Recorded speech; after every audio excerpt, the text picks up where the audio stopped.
మీ పిల్లవాడు ఎవరితో ఆడట్లేదా? ఎంత పిలిచినా పలకట్లేదా? Hello, this is R Raj Kumar, RCA licence child and adolescent psychologist.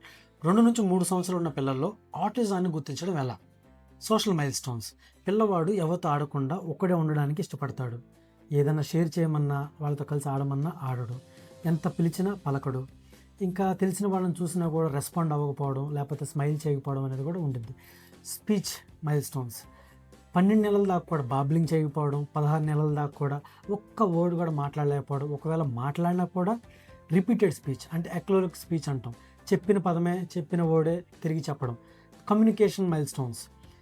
అమ్మ ఎక్కడుంది, ఫ్యాన్ ఎక్కడుంది, బాటిల్ ఎక్కడుంది అంటే పాయింట్ చేయలేకపోవడం, నోస్ ఎక్కడుందన్న పాయింట్ చేయలేకపోవడం, వాళ్ళకున్న అవసరాలు కూడా వాళ్ళకి వాటర్ కావాలి, ఫుడ్ కావాలని కూడా చెప్పలేకపోవడం. తర్వాత సెన్సరీ మైల్ స్టోన్స్. ఈ సెన్సరీ మైల్ స్టోన్స్ అనేది ఫిజికల్గా వాళ్ళకి అబ్నార్మల్ మూమెంట్స్ అనేవి ఉంటాయి. అంటే హ్యాండ్ ఫ్లాపింగ్ అవ్వచ్చు, జంప్ చేస్తూనే ఉండడం అవ్వచ్చు, రాకింగ్ అవ్వచ్చు, స్పిన్నింగ్ అవ్వచ్చు, ఇలాంటివన్నీ చేస్తూ ఉంటారు. కొంతమంది అయితే ఓవర్ సెన్సరీ స్టిమ్యులేషన్ అనేది ఎక్కువగా జరుగుతూ ఉంటుంది. అంటే లైట్లు చూసినప్పుడు అలాగే చూస్తూ ఉండడము, లేకపోతే ఫ్యాన్ చూసినప్పుడు చూస్తూనే ఉండడము, ఏదైనా లౌడ్ నాయిస్ వస్తే చెవులు మూసుకోవడాలు, ఇలాంటివి చేస్తూ ఉంటారు. ఇలాంటి వాటి ద్వారా మనం ఈజీగా ఆటిజాన్ని ఐడెంటిఫై చేయొచ్చు. Thank you. Follow for more child psychology tips.